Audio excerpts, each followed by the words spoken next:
Animaniacs! If you didn't see my reaction to the first 2 episodes of Over the Garden Wall, Cartoon Network's one-of-a-kind miniseries event, which you should check out if you've never heard of Over the Garden Wall and if you don't want spoilers, basically I gushed a lot about how pretty it was, how much I liked the early 1900s folky dark fairy tale setting, how creepily atmospheric it was, and how after the first 2 episodes I had no idea where the series was going. But for anyone who might have thought otherwise, I did not intend that as a negative critique. When you start a story, you don't want to know immediately how the story's gonna go. That would be boring. It's true when the series starts that we know nothing about the world or what time it's set in, or even if it has any connection at all to what we would call the real world. And honestly, I think that was a good choice. It is revealed in the penultimate episode that the brothers did in fact come from the real world. I can't necessarily say contemporary, considering it was a time where cassettes was still a thing that people used. Also, it was Halloween, hence why they were wearing the odd clothing. Though,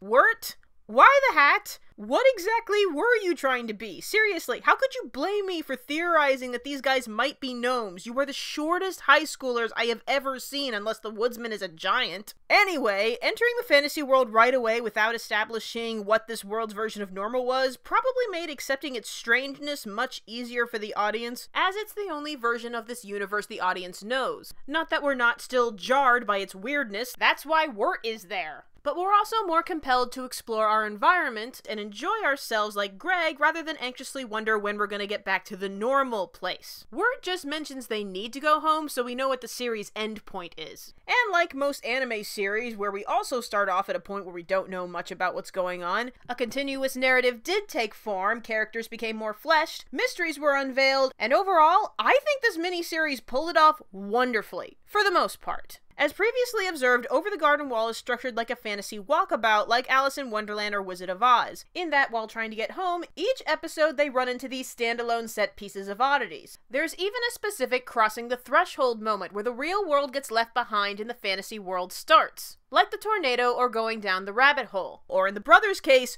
Over the Garden Wall.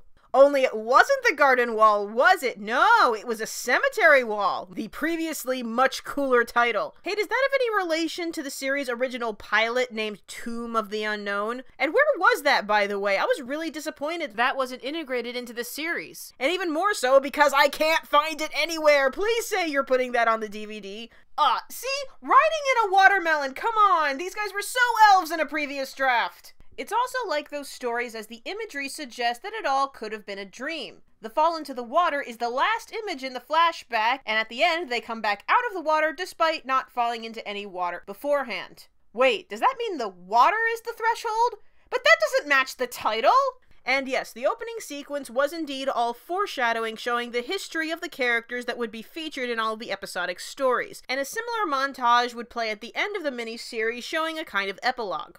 As for the mini-stories themselves, well, in some case, stories is too strong a word. More like encounters, or setting concepts, or, you know, distractions. For the most part, I really enjoyed them, especially the ones that aimed for the creepy. Like the Undead Pumpkin People, Gingerbread House 2, Electric Boogaloo, anything with the Woodsman and the Beast, and of course, what I'm gonna call the Grim, because it takes too long to say, holy sh**! What is that? It is going to steal my soul! Kill it, kill it, kill it, kill it, kill it! I also thought the mansion ghost mystery was kinda cute. But let's face it, that was mostly because of Fred, who was amazing! Why wasn't he in it more? Fred's a talking horse. He can do whatever he wants. I want to steal. Oh, and that's another thing. This series knows how to properly set up a twist. The Baba Yaga Belle story, Beatrice's true intentions, those were pulled off brilliantly. This series had something like 5 story flips, and they all worked. But no, I didn't love every set piece. Greg's dream did have an excellent twist that ultimately redeemed it, but I can't say that before the twist was revealed that I enjoyed watching all of the really contrived cuteness. It just made a whole chunk of that episode unwatchable.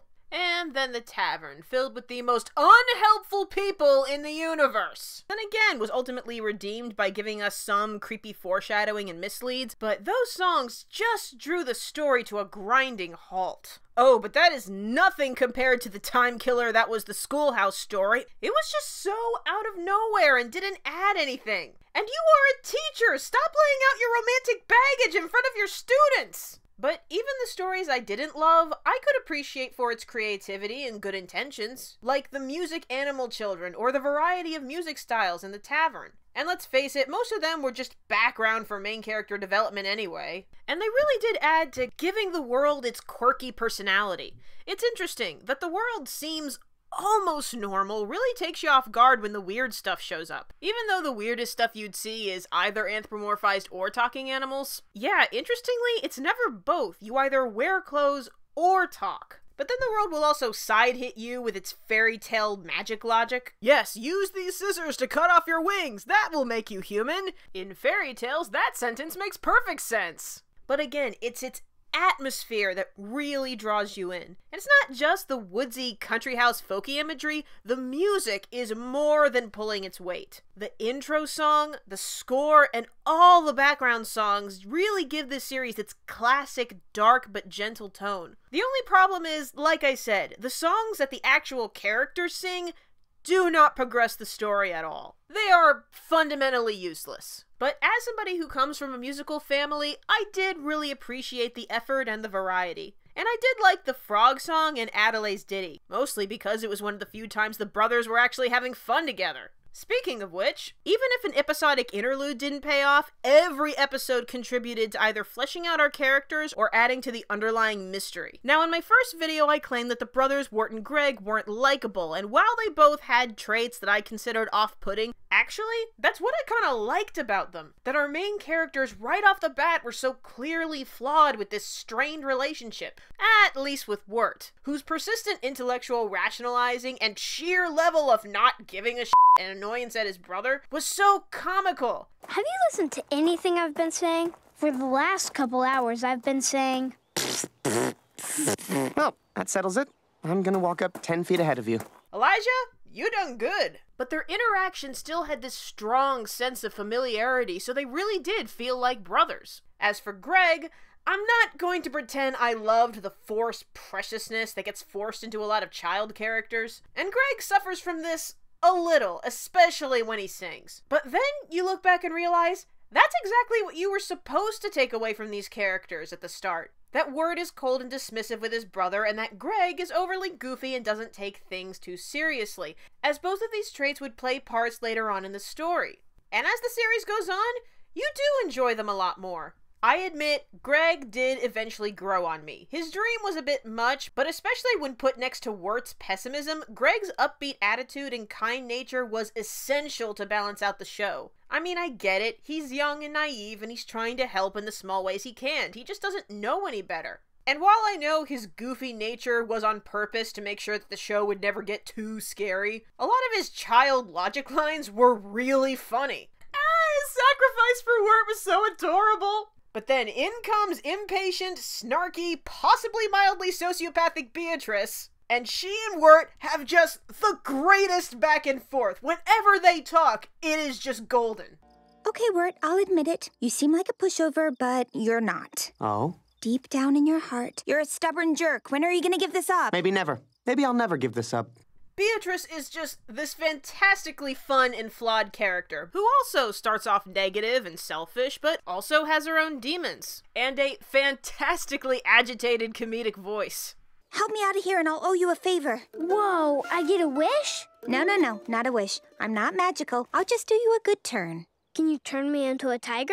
No. But the star of the series really is Wirt. You see him start out as dismissive and reclusive, and gradually, mostly through fighting with Beatrice, he starts opening up and having fun with Beatrice and his brother. Then Beatrice f***s it all up, and then Wirt retreats back to square one. The story really is about Wirt getting over his emo-ness and learning to take responsibility and trust people. Oh yeah, and there's also this tense battle between good and evil going on in the periphery of the series between the woodsman, being played by Christopher Lloyd, and apparently one of my relatives. At first, we don't even know if the beast is real, and in the end, we still don't really know what he is. It might have taken a bit too long to get what the woodsman's deal was, but he ended up being a really heartbreaking, tragic figure. And the way the final climax with the beast brings everything about the brothers' relationship to the front is just fantastic. I'm not sure how I feel about the penultimate episode being a flashback, if only because it slows down the momentum and it